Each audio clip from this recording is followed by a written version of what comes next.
니코틴 쪽부터 파봐야지. 과수대 연락해서 아니, 국세로 쫓아가면 되잖아. 반드시인 대한국세입니다. 함정을 파자.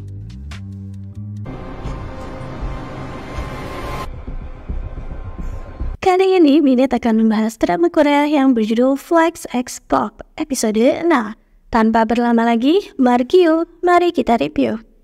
Para tersangka berpura-pura sebagai tim jasa pemotretan sukarela pemakaman. Dengan begitu mudah mereka melumpuhkan lansia dan mengambil cap kekaisaran dan barang langka. Begitulah perkiraan dari tim. Tak lama tim sebelah datang. Mereka murka pada Kang Hyun yang sudah mengacak-acak kasusnya yang sudah ditutup. Dan akhirnya para ketua tim dipanggil oleh atasan. Dan akhirnya kali ini tim Kang Hyun mendapat restu dari atasan. Tim sebelah begitu sangat kesal. Dalam mengejar penjahat, Yisu punya ide berbeda dengan yang lainnya. Tim berpendapat lebih baik mengejar zat haram, sedangkan Yisu yakin mereka harus mengejar cap stempel dulu. Yisu memiliki sebuah ide cemerlang, mendatangi sebuah tempat remang-remang jauh dari keramaian.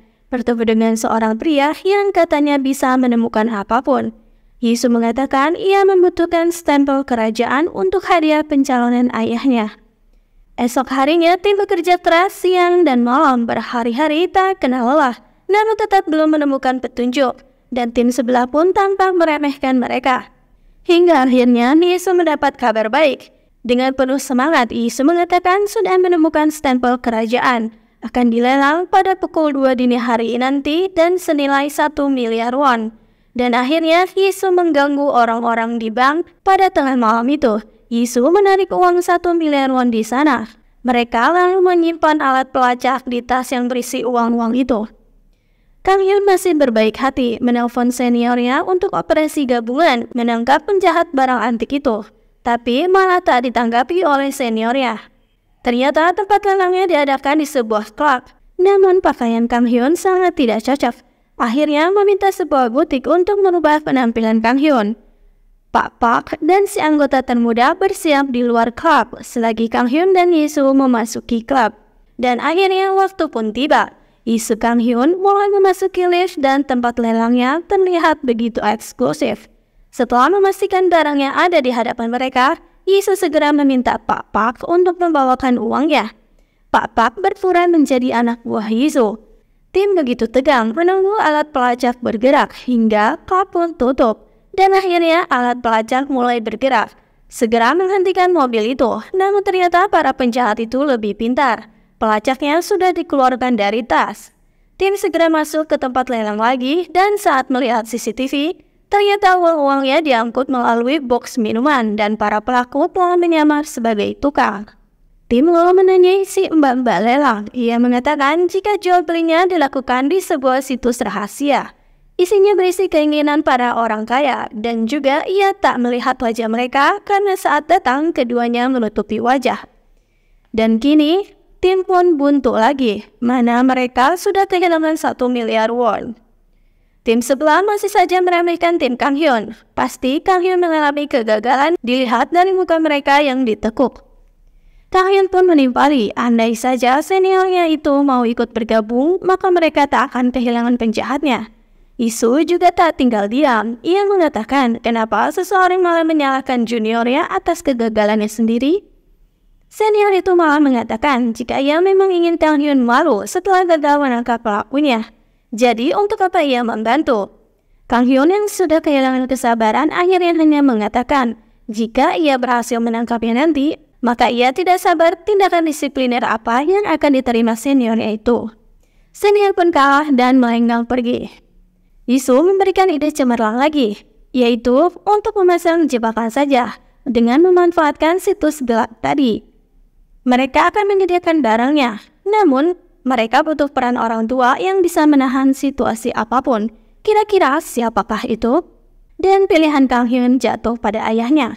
Ia meminta bantuan ayah untuk menjadi umpal. Tentu ayah menolak usulan itu, karena kini ayah adalah warga biasa. Apakah ayahnya tak kesal diperlakukan tidak adil selama ini? Terkena dakwaan palsu dan diberhentikan begitu saja dari kepolisian? Tapi ayah mengatakan jika itu semua sudah berlalu.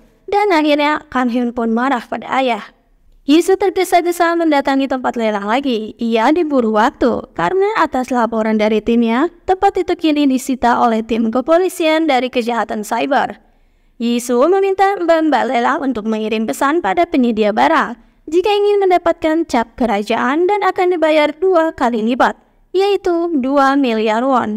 Dan akhirnya karena tergiur jumlah yang sangat fantastik itu, para penjahat pun masuk umpan. Mereka pun bersedia. Kang Hyun masih belum bisa membujuk ayahnya hingga Yisu datang turun tangan, sengaja berakting sambil mengeraskan suara agar ayah bisa mendengar percakapan mereka.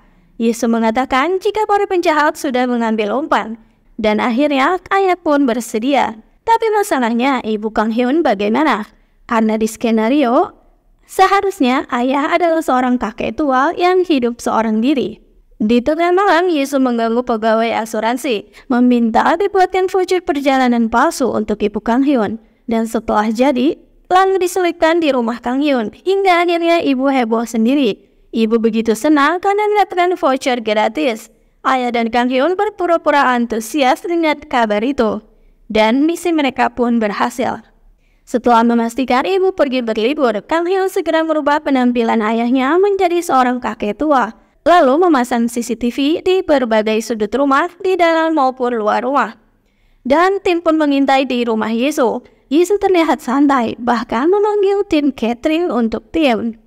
Dan senjata berbahaya mulai dibagikan pada tim untuk mendukung pengintaian. Tapi Yesus malah hanya mendapatkan borgol saja. Ternyata pengintaian memakan waktu berhari-hari lamanya, hingga akhirnya para penjahat pun datang. Tim mulai bersiaga mengintai CCTV dengan seksama. Para penjahat mulai memasuki rumah dan tampak senang ketika melihat barang yang mereka butuhkan, yaitu stempel kekaisaran. Seperti biasa, mereka menyiapkan makanan dan minuman untuk diberikan pada para lansia. Mau tak mau, ayah pun meminum pemberian mereka, dan ayah pun seketika pingsan. Ketika ayah akan disuntikan sesuatu, ayah pun terbangun dan melawan. Hingga akhirnya tim Kang Hyun datang dan menyergap keduanya.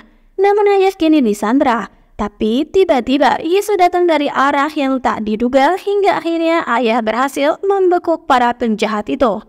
Dan operasi pun sukses. Ternyata ayah tak benar-benar meminum pemberian dari si penjahat. Jadi ayah selamat. Kang Hyun pun mengakui kehebatan ayahnya. Ternyata ayahnya itu masih punya naluri. Dan akhirnya dengan bangga tim mempersembahkan para penjahat itu di hadapan tim sebelah. Dan akhirnya sang senior kena komite disipliner. Tapi Kang Hyun berbaik hati meminta seniornya itu untuk mengumumkan ke pers saja dan berkata jika mereka telah bekerja sama dalam menangkap pelaku. Teman Yesus memaksa Yesus bertemu dengan seorang aktris bernama Han Yura. Namun Yesus begitu mendapat telepon dari Kang Hyun yang sedang merayakan penangkapan, Yesus pun segera melesat pergi meninggalkan sang aktris begitu saja. Atmosfer tim sedikit mencair dengan adanya makan malam itu. Dan Yesus akhirnya mendapat pujian dari Kang Hyun dan setiba di rumah, ayah ternyata ada di sana. Suasana hati Yesus pun langsung berubah bete seketika.